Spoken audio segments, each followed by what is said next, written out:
This morning, we were all stunned with the January jobs report. It showed the U.S. economy added more than 500,000 jobs, its strongest showing since July. While the unemployment rate dropped to 3.4%, that's the lowest rate since May of 1969.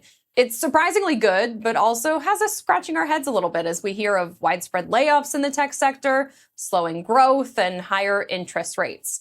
So here to help us make sense of it all is Sinem Buber, lead economist at ZipRecruiter. Sinem, first of all, what were your thoughts as the numbers came out this morning, and what do you think it tells us about the jobs economy?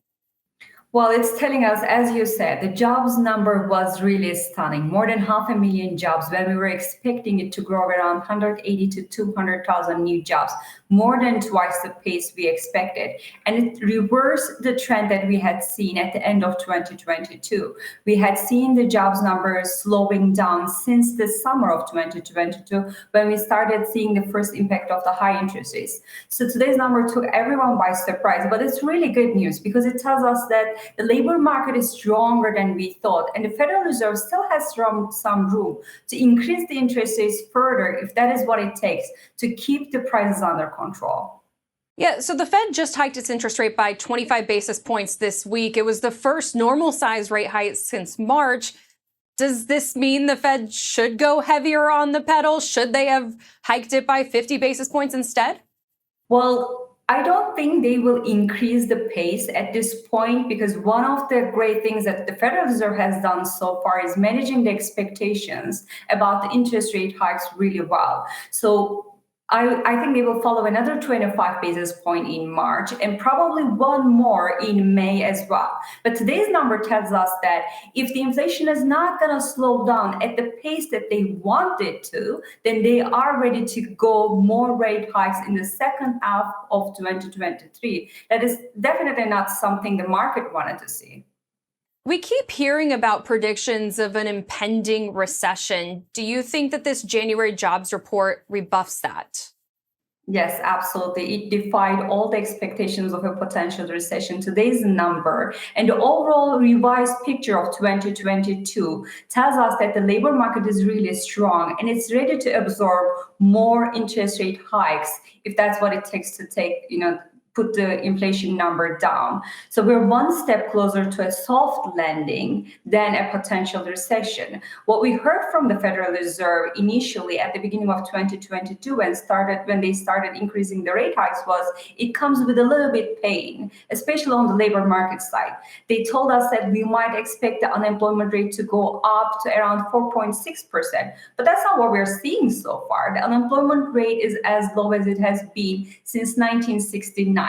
So there is a chance for a soft landing for us to see this inflationary path coming with no cost at the labor market side. Can that be achieved? Can we see inflation go down with unemployment this low? Or does it complicate trying to bring inflation down if the labor market stays this strong?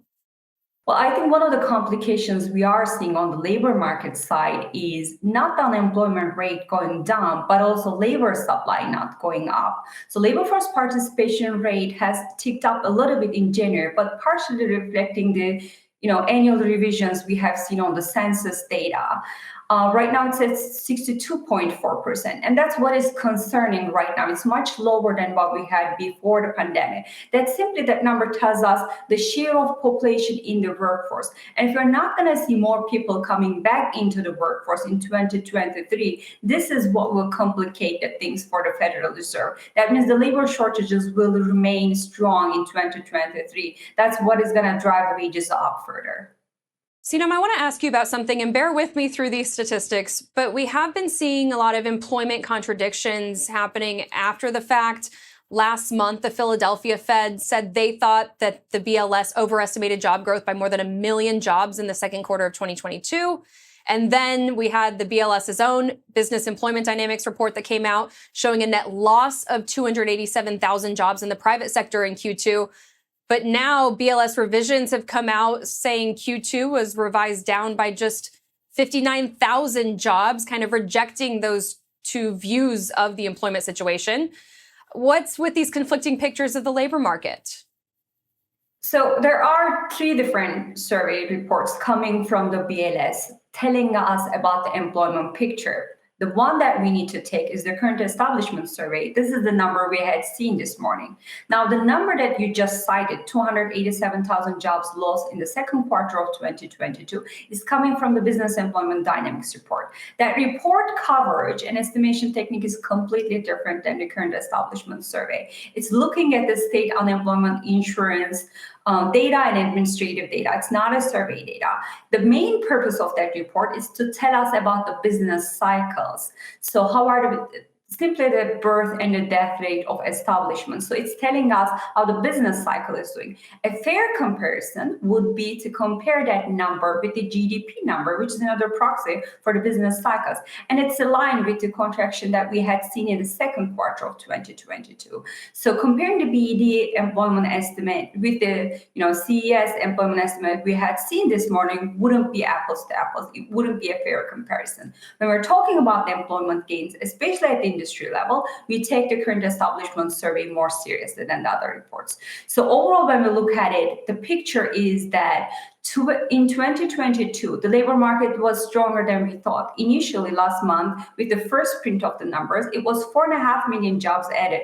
Now, with the revise, it's 4.8 million jobs added in the economy. So the labor market is still strong.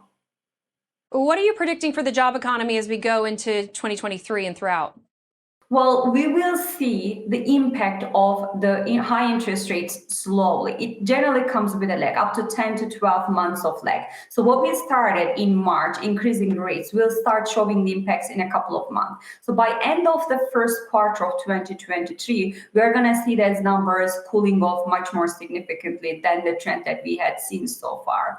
So in 2023, also the slowdown will be more spread, more broad-based. Right now, we're just seeing the impacts on the interest rate and inflation sensitive industries. This is going to be much more broader, more spread out to the other industries. And we're likely to see the wage growth to slow down even further. And that's great news on the inflation fight side, because the wage inflation is a big concern for the Federal Reserve, and it's a big threat when it comes to keeping the prices under control. Sinem Buber, lead economist at ZipRecruiter. Really appreciate you breaking down all of that for us today. Thank you. Thank you, Simone.